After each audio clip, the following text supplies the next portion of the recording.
It's been an interesting year, guys. Now we're here in 2017.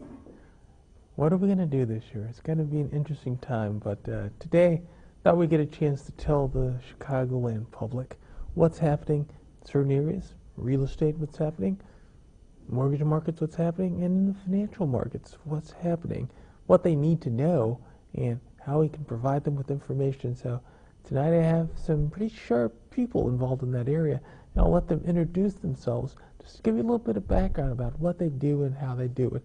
Then we'll kind of tell you about what's happening in the Chicago marketplace and what's going to happen for the rest of this 2017. Leroy, give us a little bit of information about yourself.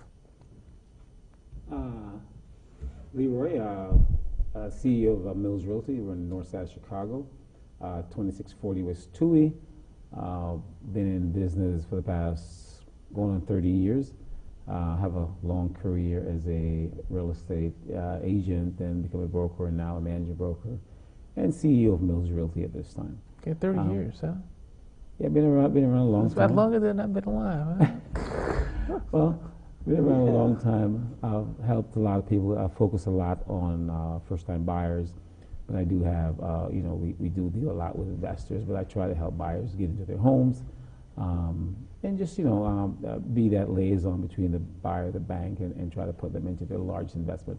As we go along, we'll kind of get ahead and we'll tell you a little more about who Mills Realty are and what we're going to do, what we can do. So you're the guy I call if I want to get some property in the Chicagoland market. I call Leroy and say, Leroy, hook me up. I'm the guy. Now, how do I reach you?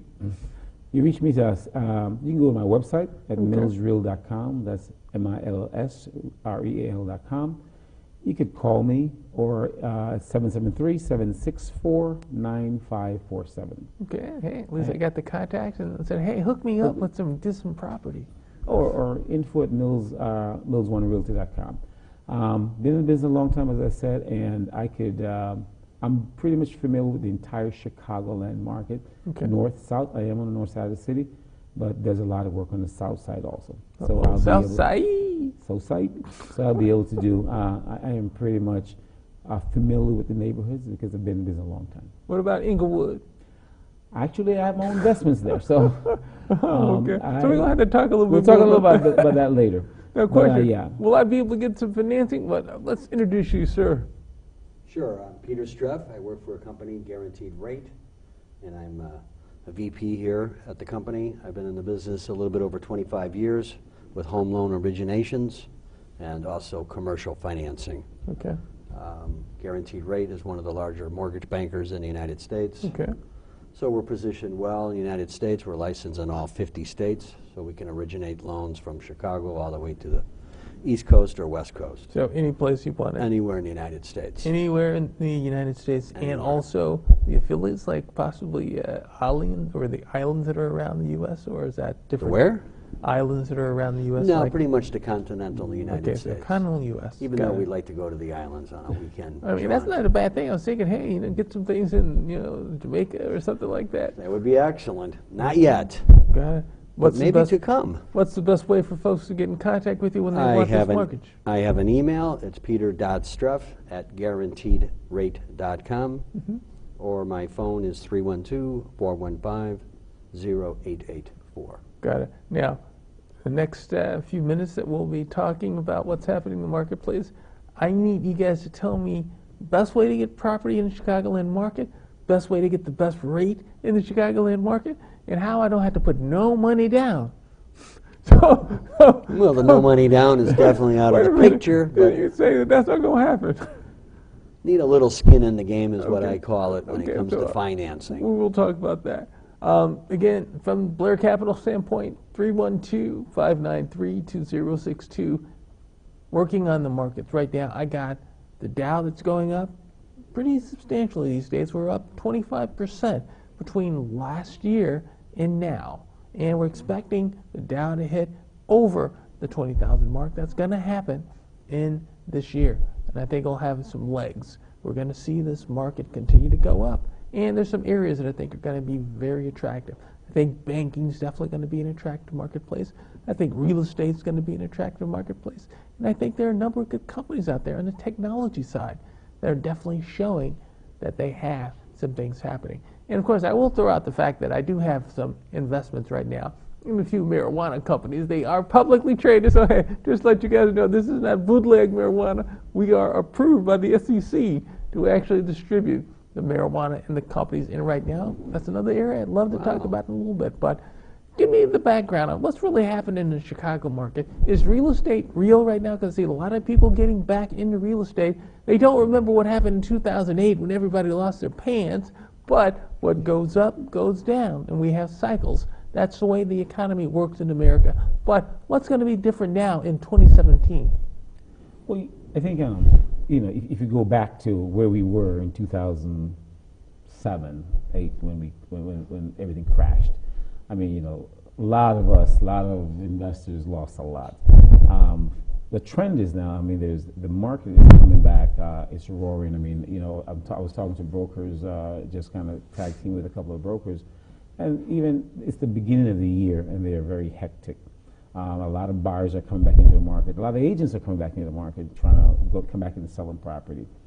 All over the city, we can see growth. We as Chicago, just take, of course, other cities. Some of the cities are in a bubble. We don't think we are in a bubble yet. Why not? Because our property values are still at a point where it's pretty much affordable. And I was just, I wrote a blog on this at millsreal.com, and you can go and check the blog out. I think we in Chicago, the north side of the city is a higher price than the south side of the city, but yet it's not at that point where it's beyond the average 2.5 kids, husband and wife with 2.5 kids. Okay. I mean, you can still do I mean, the north side, of course, have a lot of condos, but you can still do an average family can purchase a home, a condo, and not be broke. What's it going to cost me in the Chicago market for my average 2-3 bedroom, 2-bath home? Well, I think it depends on where you are. Okay, so location. On lakefront is way more expensive. If you go to north side, northwest side, whichever neighborhood you want to choose, whether it's Humble Park, whether it's Logan Square, Rogers Park, it's all different. Because I keep hearing numbers like average home selling for about $250 in the Chicago marketplace. Is that realistic? That is realistic, but that depends on where you. I mean, that's $250 depends on where you are. Because you can get it if you're a South Sider, you can get a nice home for $89,000. Okay, so let's just take the example. Let's say it's a $250 home. How much is it going to cost me if I come to you to say, look, I ain't got all the cash, but I got a home, $250. Can I get it? Sure, you can buy the house with as little as 3.5% down. Okay, so only 3.5%, huh? So that's not a lot of money. Okay, so roughly, let's put $8,000 on the table, and then that's the deal, and you take care of the rest. Take care of the rest and get a nice 30-year fixed rate today. Now, what about for a brother man? I got like a 600. I got a 550 credit score. I mean, am I still going to get bank? Well, we have a lending requirement, what we call the FICO score requirement, and we prefer to be at 620 or above for an FHA, for an FHA loan. Okay. So when somebody has a lower credit score than that, we work with our credit counselors to improve upon that borrower's credit score. We don't get any minority discounts for the FICO score? No. I like that. No, we don't get any. No, it's the same across the board, really, for anybody. It's a credit score. I'm just trying to find, credit some score is what's majorly required in today's environment. Are there any banks that seem to be more favorable among minority clientele than others? I don't know. It's not part of the financial requirement. No, okay. No.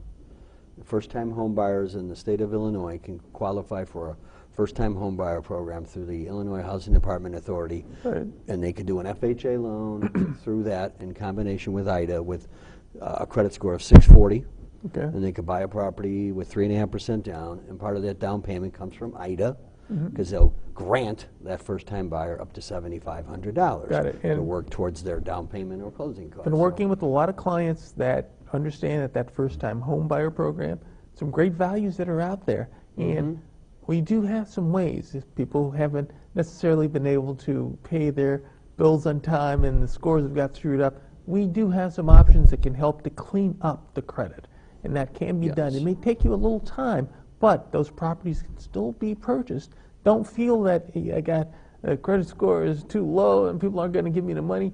No, it's a matter of sitting down, understanding the problems, and getting them corrected. Will you have to pay some money? Probably. And will you have to pay some of those old bills? Probably. But it's not too late to get it corrected. You know what? One of the things Yeah, I'm on board with that. I mean, if you start out now in January, and by maybe if your credit isn't hampered all that bad, you could be looking at a home as early as June or before, depending on how much the derogatory is out there. Yes. I mean, that's one of the things I think that we as experienced realtors, before a buyer ever gets to the lender, we want to know what their credit is, what's going on, you know, where they've been, and I say where they've been in their financial situation, because we don't want to waste time. So I think as brokers, you want to, you know, we as brokers, you know, do much of the do all of the upfront. I don't say much of all, do all the upfront counseling to buyers, so they can kind of, you know, be ready. Got it. Now let me put this question on the table. We've had an economy that has been on skids for the past few years. A lot of people lost jobs, lost a lot of money, and were hit hard by the economy and what was happening. So I assume we're not getting any governmental assistance to say, hey, people do need a little bit more help. We had interest rates down at the floor, so hey, that's something that was positive, but that didn't help on the credit score side. We didn't say, hey, we know that jobs have been diminished and we had to kill plants and things of that nature. You don't get a plus for that to say, no, that's just the economy. We can't help that. Well, you know, if you said it has changed over the past 2007, I mean, you really had a halt in the financial situation. I mean, you basically 2008, when the implosion occurred, everything went the credit crisis created an issue for someone to buy a home. But I think it's way better adjusted now. properly. I think, yeah, we had a hit in the economy in 2007 and 8, and kind of prolonged. I think the economy started, I don't say prices, I would say homes. We started getting the buyers, I believe, start coming back into the economy, coming back into the market. End of 12, 13. I think that's when you see that's starting to jump. Because 9, 10, 11 was really tough. 13, I think the economy came to a point where buyers were starting to come back into the market. And I think that's where from 2012, 13, you can see that uptick. Not so much in home prices, but uptick in buyers. Right. First home buyers coming back into the market. I mean, that was still a great So time. that was the start of it. Yeah, definitely. that was right. Again, from my numbers, it was kind of an uptick. 2013 sound kind of the curve. We had a huge amount, billions of dollars that came into the U.S. market, and they didn't come from the people on the south side or down in the east or west coast.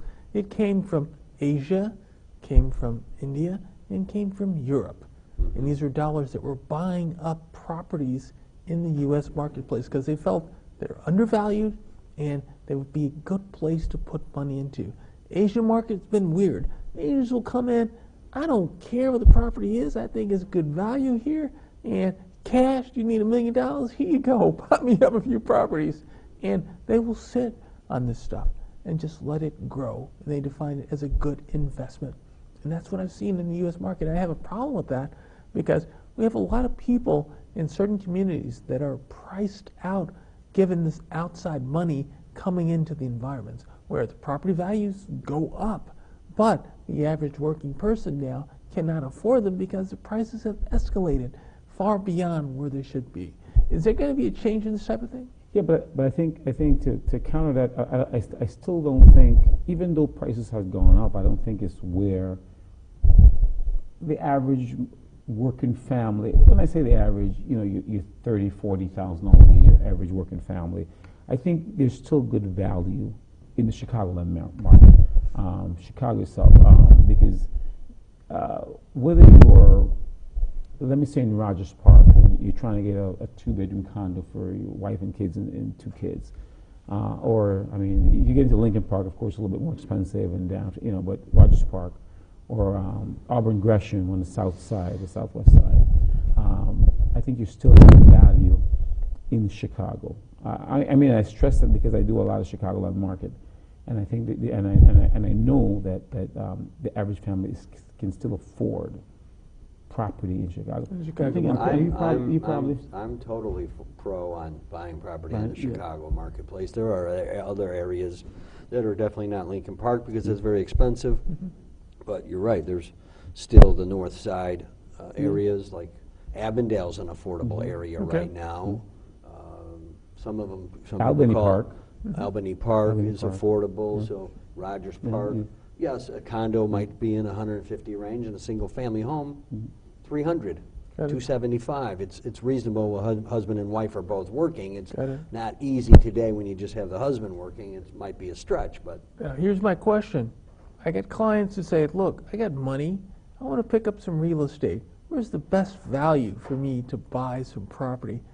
I tell them, look, one of the best values I'm seeing in the Chicago marketplace is Inglewood.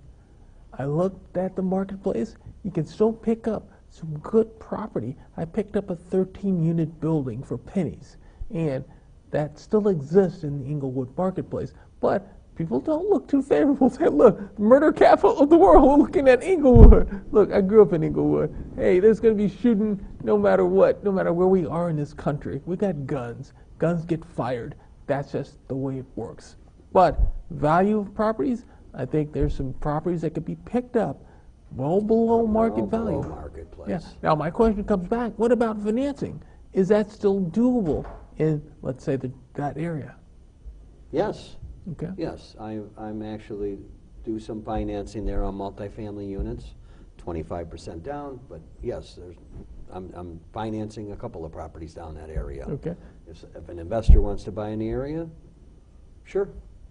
Or an owner-occupant wants to buy a property down there and it's a single-family home. Again, FHA is the best game in town. I think their interest rate is still very favorable. It's under 4%. The down payment requirement is 3.5%. Combined with a IDA program, it may be almost like no money down. It all depends. Got it. But I'm just pro on Chicago. People are massing to Chicago. Businesses and just young people are coming here. It's good. East Coast and West Coast are very expensive, and so they're buying here. Yeah. And that you have we have seen a trend of people coming back to Chicago anyway. A trend of people picking up condos. I have clients that picked up condos that they want to be back in the city. They want to be back near downtown. They want to be back on the lakefront. So I think,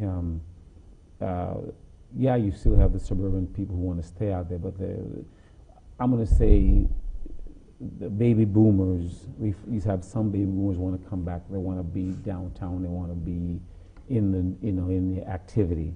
So yes, and back to you were talking about Inglewood, and I have I do work in Inglewood quite a bit sometimes, and I've seen you've seen development coming. I mean, it may not be like a big boom development, but you can see the people coming in and out. You can see investors coming in and out. And just last week, I got a letter from the city of Chicago that they're putting a theater in Inglewood over near 72nd. I happen to have a letter because we have property over there. So I got a letter that there's a theater coming. You can see the different stores coming in. So if you say Inglewood is a good buy, people say it's the murder capital, but I think there's great investments there, and I am pro to say we could actually go ahead and purchase somewhere in Inglewood. You know what I'm saying? Don't be afraid to do that. Okay. The people out there, don't be afraid. That's the key. It's a selective purchase where if you're going to look at Inglewood, there is risk. I mean, again, it is a block-to-block situation. So you have to make sure that you get the right property. Well, that is part of the game. I mean, ask our buddy Donald. He'll tell you, look, we're thinking about Trump Towers of Inglewood. I can see it now. We're going to cut a deal. But it can happen. But it can happen, yes, but there is a risk anywhere. Yeah. Other thing came to mind in these reports that I'm doing for clients. They want to know the areas. Right now we had a huge demand still in New York.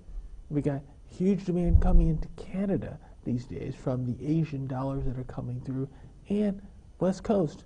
LA, San Francisco, definitely in high demand. Huge amount of money coming into those markets.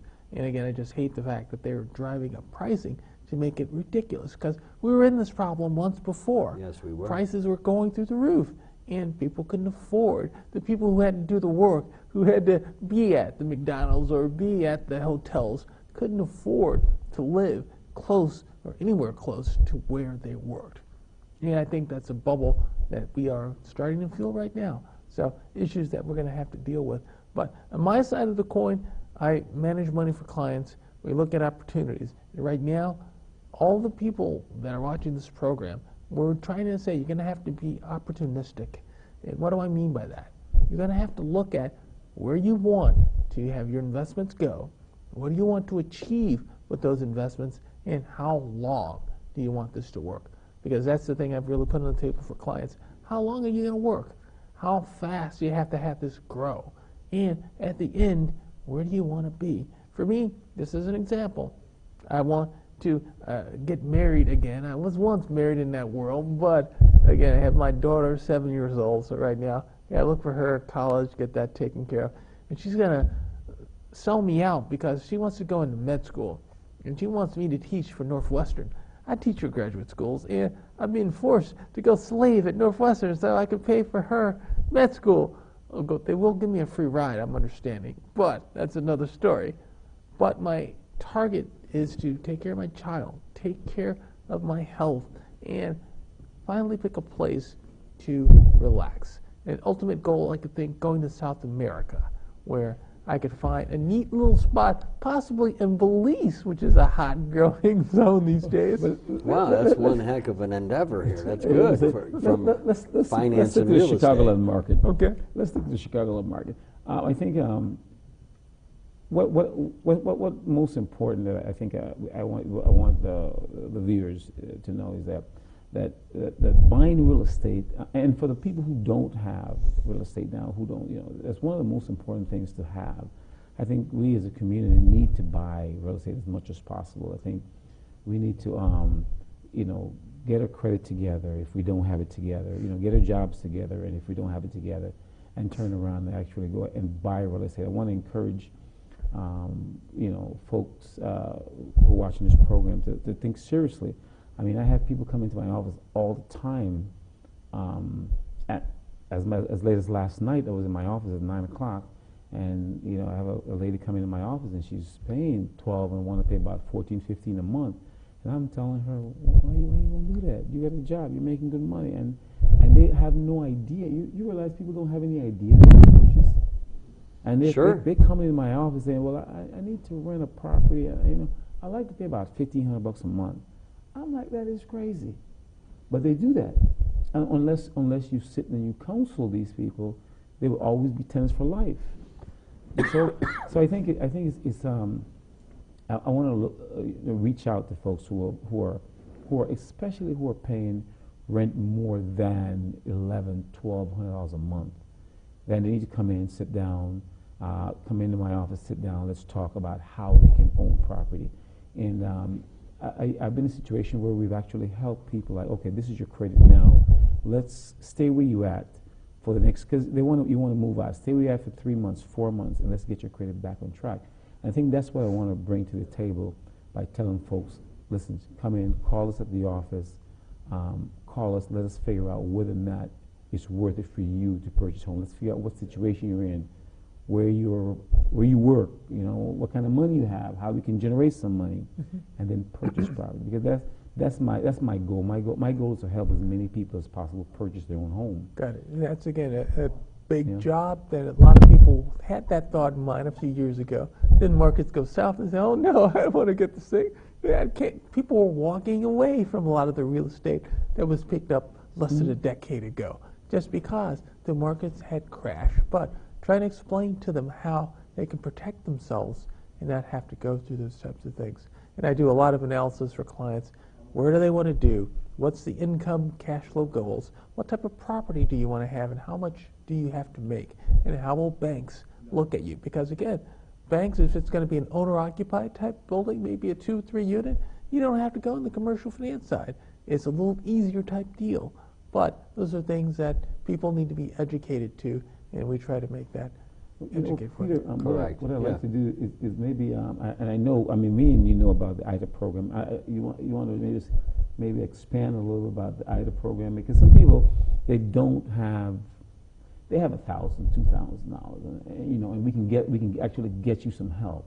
So I don't know if you want to expand a little bit about that, how that works. And I mean, I know how it works, but I prefer for you to. Well, a real quick scenario is There's a that quick scenario on the IDA program. Peter, since we're at halftime, what's your number and how do they contact you about this IDA program?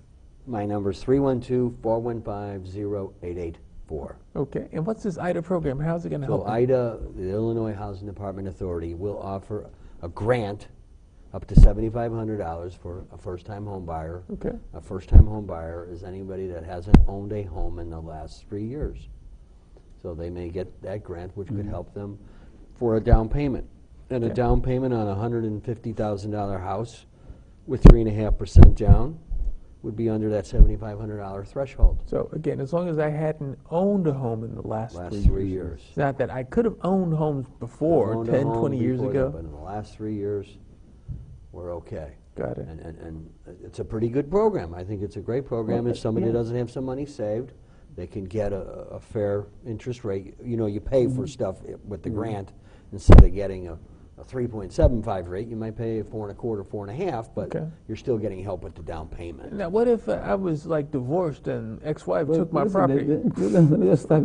There's a reason why. So- There's a reason why There's I a asked million Peter. scenarios out there that we could talk about Yeah, for yeah. an hour, but that's The- just the the basic, basic. little tease of how the program would work. Okay. So that when we do meet, we have certain FICO score requirements, income limits, a few variables in there. Few other But somebody variables, buying a okay, okay. $150,000 home would definitely not exceed the income Right, limits that are set forth by IDA. Got it. So, I'm just being in that range for first-time home buyers, Okay. because you could pick up a house today in the metropolitan area for that kind of number, maybe even 200 grand. Yeah. You'd still be right within Under that the IDA guideline. program, do I have to keep the property for a certain period of time? You do. They like you to stay in that property for at least 5 years. Okay, 5 years. So. Well, there's a reason why I asked Peter about the IDA program, and because I mean, you know, and folks can call me at 773-764-9547. And the reason why I asked Peter about that program because I know that we see this influx of tax season coming up, and I actually have some people call me in my office saying, "Hey, you know, I'm getting my taxes, and they may want to." Actually, they want to move. I'm like, "Hey, hold on, you don't have to move and rent someplace else, but how about we getting you to this program?" And the reason why I asked you to explain that in that because it's tax season and people getting their taxes back, People might be getting some refunds. they're getting their refund back, and that refund could be used towards purchasing a home. So that's the reason. That's the basic reason why I asked you to explain that, so that folks know that not only can they use their $2,000 or $3,000 or $4,000, some people get $5,000 back, but they also got this $7,500 that they can use in order to purchase, in order to combine with their taxes to get a home, and just either call Peter or myself. You know, you can go people Sure. go to millsreal.com and get a hold of me at millsreal.com, and I will let you get a hold of Peter or call Peter, and you know we'll team up so that we could get you that refund plus that additional extra money to Got it. purchase a home. And that would do the deal. Then, if any of the listeners out there today want to have some analysis done on cash, how to utilize what the cash flows need to be, again, Blair Capital, we could always work with you to let you know, 312-593-2062. But getting to that strong area right now, real estate, real estate, real estate. Again, with Donald Trump now as our slated president-to-be, do you feel that we're going to see more real estate development, more property going on, or are we going to see a change? What do you guys think? That's a wait and see for me. That environment, there's a lot of people that think that because he's going to be the president, that people are going to be bouncing into real estate. There's that talk on the street. From my perspective, I don't really have a perspective on that. On that particular My area. perspective on real estate right now is that it's strong for investors, and a lot of investors are out there with money that are looking to buy real estate. Got it.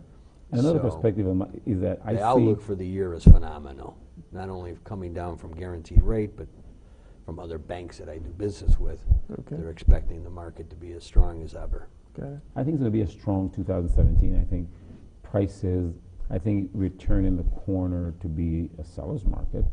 I don't think we're in a bubble, but I think the sellers are getting just about 97% of their asking price, 97, maybe 98% of the asking price. I have been in some situations where there are multiple offers already, but yet it's not the high end, it's the condo, you know, the 130, 140, 40 range. I think there's, from my office, I can see that there's more activity already in the market. Got it. I mean, the first week of January, you know, people call in, they want to buy, they want to get in. People anticipate that rates may be going up, so they want to get in as soon as possible. So we're pretty much busy at the office trying to make it happen for everyone. As we already forecast, again, the Fed said that they anticipate 3 hikes in rates. We don't anticipate there being 3, probably 1 more hike coming up in 2017, but no one knows. Nobody it's just knows. Something's going to happen. I know there's going to be some changes, can't tell you how much and when. But there's an anticipation in the market about property and value. We see that already in the last year. I mean, we see that already in January. I think people believe that there's so good value and they're trying to get into property before rates hike goes up. I mean, of course, we already got 1. So it's a matter of trying to get in before. Yeah. Now here's the story I'll put on the table. I'm anticipating we'll see a major correction in the U.S. markets coming up. Again, if this U.S. correction, equity side, happens, let's say 10, 15%, would that give people an incentive to buy more real estate, or you think it will just keep the acquisition down? Well, you talk about the equity side and the correction in the market. Correction in the equity side, but equity. the impact for the real estate marketplace, do you think it's going to halt people from moving forward, or just pretty much say give them incentive to buy more real estate? I think more the latter, because I don't think we're at that point yet where we're so high of an equity that it's pricing everybody out. I think we're still pretty. I don't think the real estate market is at that point yet where it's a bubble, as I come back to that. Mm-hmm. So I don't think if once you get a correction, I think we're still good. Okay. Now, on the interest rate side, affecting you with the Fed doing the hike, doesn't seem like there's going to be any spike in rate increases. But how do you think the higher rates will really impact you? Well, again, it'll be just a purchase market for us mostly this year. Instead of being 40% refinance last year and 60% purchase, it'll probably be a flip-flop, and I would say 80% purchase and 20% refinance. But people always refinance because they need money to do home improvement, right, maybe pay for college, maybe whatever. It's the first time in a long time people have seen the word equity in their home. It was published in the Tribune a week ago or 2 weeks ago. It's like equity. And equity, we got some money so we could tap into to pay for get the improving dictionary. on What our house. do they mean by equity here? So that's a good sign. Okay. Equity, money that they have in their home between what they owe in the house and what it's worth today. So how far would rates have to go up before it would really start to impact you? Well, I had my best year in the industry over the 25 years at 8% money, and we're only at 4%. So I think rates are still pretty good. That's still a ways away. Yeah, we get a ways. Yeah, definitely. I mean, me originating home loans on purchase money, 8% was a very attractive year, and that's back in the 90s. So it's been a while, but this 4% money is attractive. It's good. I mean, I think that's why the market is so strong. Okay. And I want to say that I wrote this short piece, this blog about millennials. I think they're making the market. They're making the move in the market, especially on the north side of the city. I think the millennials are really moving into Rogers Park, uptown. We've seen this huge development in Chicago on the north side of the city, where whether or not Lincoln Park is a little much higher, but you get more space in uptown or Rogers Park. I think we see a trend of them moving in that direction. Got it. So I think, and coming out of college, making money, you know, they're the ones that's buying up on the north end of the city. Yeah, I work with a number of millennials. They have a different mentality than my average baby boomer clientele. They want real estate, but they want it to be a performing asset. They just don't want to have it for the sake of having the property. They want it to produce money and be kind of a backup for them to create opportunities. Do you see that also on the millennial side? Well, what I'm seeing right now is millennials are trying to get into a neighborhood where there's activities.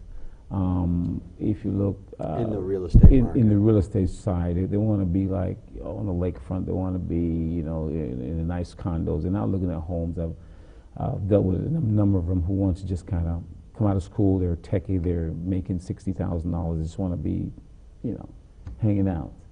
But at the same time, they're buying property. So I haven't run into a lot of folks who wants to be for it to be a performing asset. Just want to be able to, you know, Just have the asset. Oh, you got to have a base. Yeah, have a base. The way I look at it, and as long as it's affordable, whether it's Yeah. 4% money or 8% money, it's all about affordability. Got it. And I think that's why I don't think interest rates will have a negative impact on the market. But Yeah. they'd start to rise because people still need a place to live. Yeah. A lot of Just- jobs come in the Chicago marketplace, and every neighborhood is in a transitional period Got it. going on right now. Some are hot, some are not, but Yeah. they're all moving around, and you could be in one area that's kind of soft, and in a year it could just turn overnight on you. Got it. And again, typically my observations has been, if I have an area that has been down, I put a ton of money into Cabrini Green area. Again, people say, well, if I eat up my property over Cabrini Green, you get killed. You go kind of like the Inglewood format. Look, this is right next to the Gold Coast. Why would I not want to buy real estate here in the Cabrini Green area? Because it is going to come around. It doesn't have a choice. It's going to have to happen. Just like now, I tell them, real estate in Inglewood right now, it's between your Hyde Park and the other loop area, and right now consolidation is to make this property go up in value. So I'm telling them, I'm looking for a place to see some value. That would be a logical move if you're looking for some opportunity. So that's kind of a spin that I put on there, but it's to find value and to find assets that are worth the money, since real estate's always based in value of location, location, location. And right now, if you just had to give me a quick pick, what's your forecast for the Chicagoland market, let's say for the next year or two? I'm gonna say for the next year or two, there's gonna be an uptick in value for sure. I mean, that's obvious. I see more people come into the market. I see more investors come into the market. Our rental very important, rentals. I want to make that rentals are. Chicago has a great rental market, but great for the landlords. Even though, you know, I don't want to get into the legal side of the issues of tenants and all that kind of stuff. We'll leave that out of there. Collect my rent. Collect That's the rents key. and all that stuff. We're not going to go into that. But if you're an investor and you want to purchase property, I say the best place to buy is in Chicago, where you get a higher rent. You know, you can get a one-bedroom on the north side for like $950, $1,100 for a one-bedroom. You know what I'm saying? We get For rent. for rent. Yeah, the rental market's Rent strong in is Chicago. very strong. So if you're looking to buy property, you want to start out with your first home or get a first, investment home, whether it's a home. I mean, I have a number of clients who wants to just kind of get their feet wet, and I say, get your feet wet on the south side of the city. The value is cheaper, but the return is so much greater than to buy something on the north side of the city. Not that, I mean, people buy north and south, but the young investors who are just coming in, who just, can buy their first home, put them in an area where there's a cheaper value, but good rents. Not that, and good rent. And actually, the rent, that's what the average rent is in that neighborhood, where it's $1,200-$1,300 a month, but they're paying $600-$700 for their home. Yeah. So rental market is great right now in Chicago. I talk with the get other folks. They're saying, let's look at Chicago. Where do I want to be? Do I want Chicago, Lincoln Park? Well, it's going to cost you. What do I want? Evanston? It's going to cost you. Going to cost you. Do I go? Maybe I go into High Park. Still going to cost you. The values in the rental marketplace are just through the roof, and it's hard. They're looking for quality people. It's not like you're going to be able to go in with a 600 or 650 credit score. It's like, hey, no, we can't let you in. Not that we're trying to be racist, but right now there's qualifications to get into the property, and there's things that you have to do. Actually, and some landlords, because there's a demand, there's still a demand for rent, is make it, well, not making it harder, but they're requiring more from tenants, and as you said, they are requiring a higher credit score. profile. I've actually had landlords that want 700 credit score, and so that's a perfect time for me to counsel my clients. That if you got 700 credit score, why would you want to rent? Yes, it's time to Renting's buy. not for everybody. I mean, buying's not for everybody. Buying's not for everybody. Not for everybody, but you still want to have that American Dream program where you can put someone in their own home. Right. I mean, that's the satisfaction of being a broker. And we have our federal government that's giving incentives to make it attractive for you to be a homeowner. Right. We basically, when someone comes into the office, I mean, we have a gamut of information about why is it better to rent than to buy, and so, I mean, maybe that's why we stay busy, because we're not interested in just people coming in and says, okay, I want to do what's right for you. So I always want to hear people before I make a decision, or before I more like help them make a decision. I always want to hear them out first and say, so why you want to rent? Where do you live? Where do you work? What kind of money you have? How's your credit? Have you looked at your credit lately? Before you make a decision like, okay, yeah, let's rent or let's buy. And some people you just need to rent for that next year or the next 2 years. Yeah. But some people are in a position to buy and don't. Because we get into situations where people start to try to make the decision. Is it time for me to buy or to continue to rent? Right now, we're starting to get demand for real estate. That's going to drive up the rental rates. Rental rates are going to get going up and will definitely become unaffordable for a lot of people because the rates have escalated because of demand.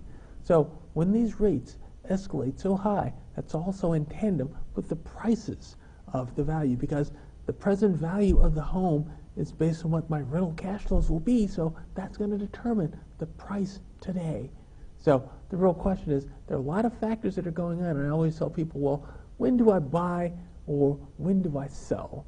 And again, we usually want to sell when we can make a profit, or if we feel we're going to be there. And some people say, I'm buying this for life. I don't ever want to have to worry about selling.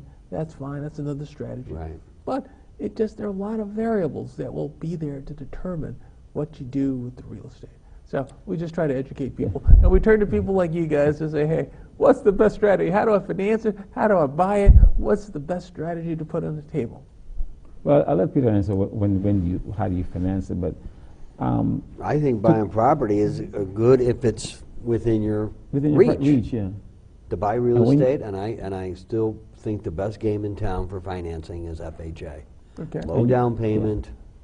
What does seller FHA can pay the buyer's allowable closing costs, so it's a nice product to use, the FHA loan.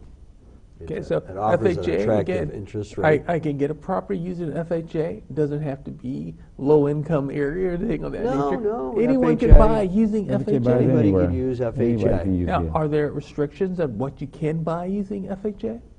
Well, single family, 2, 3, and 4 unit properties can be 1 purchased. through 4. Can I Owner buy- occupied. Can I buy a condo if it's in a predominantly rental type unit? If the building has gone through the FHA approval process. Okay. 'Cause So that's one of the that's things a I would- lot of Yeah. paperwork to get HUD to approve it. So Right, because I always said, a lot of people, can I use FHA to buy this condo? It depends, because there are not requirements for certain buildings, or you couldn't use Well, FHA. it could be. It depends if the Not every building is. FHA Yeah. approved. I'm just saying Yeah. that for me as a buyer, for me as an investor hat, Okay. why not buy a 2-flat or a 3-flat and leverage it with as little as 3.5% down on the purchase, Got it. which is not a lot of money Well, on a some- $300,000 or $400,000 property. It's just the way. let me say, from my standpoint, when it comes to buying, sometimes we as realtors, we have to counsel people on what to buy. Well, buying a 3 or 4 flat's not for everybody. It's not for everybody. But- So when you get into a situation, you got to figure out if you need to buy, because some people, we've seen people lost their home because they buy a 2-flat or a 3-flat and they don't know how to handle that. Okay. And so as brokers, we gotta figure out what's best for them. Not that we have to tell them what to buy, but guide them to where they need to go. Got it. Guys, we're running out of time here, and I got a ton of questions for you guys. So if you could, in just a minute, give me your forecast. What's going to happen here with the real estate market in the Chicagoland area over the next 12 months? And for you, what's going to happen for rates, in your opinion, over the next 12 months? And let's go with rates first, because that'll correlate into your real estate projections. Well, as the Fed said earlier, they were looking for 2 or 3 bumps in the interest rate. They may only end up doing 1 or 2. Part of the interest rate, increase was based upon that and the uncertainty of the incoming president. So we'll have to take a wait and see and how that first 100 days are for him in the presidency. So in your best forecast, I'm going to buy a home next January. What will my interest rate probably be? Well, if we're at 4% today, I would probably say mid-4s. Okay, I got mid-4s. Okay. Mid-4s, a 50 basis point increase, maybe 4.75. But Got it. Okay, so that's in the still book. very attractive. Yeah, still very again. attractive, I absolutely. got 4.5. That's a decent rate in my book. Sure. Yeah. What's going to be the real estate side? I'm gonna tell you one thing that we talked about earlier. Rent's gonna keep on going up. That's not gonna change. You're saying it's time not to rent anymore. It's time to buy. It's always time to Well, buy. it's So rent's gonna be an increase, and property value is gonna increase. I was just looking at Rogers Park a couple days ago, and year to date, there's less inventory now over the Chicagoland market. There's less inventory today than year to date. So we will see a definitely increase in prices. Okay. I would say a couple of percent, 4 or 5% in prices over the next 12 months. So if It could be more, but I'm saying conservatively. if I'm hearing correctly, rates going to give you 4.5, kind of an ideal rate in the next 12 months. And your side, if I'm going to buy something, it's going to basically be more expensive. We're Yes, probably it going to will be be. looking at more of a 10 to 15% more in price. In price Okay. over the next 12 months. Got it. And if you're a renter, rent will continue to go up. Okay. That's not going to change. If I'm looking to use you when I see a 4.5% rate, what number do I call? 312-415-0884. Okay, and I'm looking for the real estate side. Leroy, where do I call and what number? 773-764-9547. Okay, and Or if you you can always hit me at millsreal.com. You can leave me a message at millsreal.com. got it. And if you're looking on the finance side and need someone to sit down for the financing, the pension, and other related financial products, Blair Capital, 312-593-2062. But gentlemen, it's been great just talking about this because these are matters that we always have to consider. And it's a part of life that we always have to experience. And unfortunately, when we think about this, it's huge in trying to quantify how we need to do this correctly. And that's where a lot of people make mistakes. But, hey, unfortunately, not everyone has, you guys in their back pocket where they can make the calls, but they do have your numbers, so they can call you up and say, hey, I knew I was supposed to do something. I saw these guys on TV. They told me what to do. And don't forget, we'll be back. And also, we will be back. This will hopefully be an ongoing series where you'll see the dream team. We basically are here to be in your pockets to tell us what you need. We can be in contact, and we have no limits. You can call us. I get calls late at night, 2, 3 in the morning from people, not the girlfriends, from clients. They're usually saying, look, send me some money. I'm like, well, I can do that, but the markets aren't going to be open until 8 o'clock before I can wire some money into your accounts. But that's the way life goes. So, anything else, gentlemen, that you really want to put on the table? Because I'm passionate about first-time buyers, I want to say, you can call me. Go to my website, millsreal.com. We will respond to you. Send us any questions. Send me any questions you need if you want to get your home evaluated.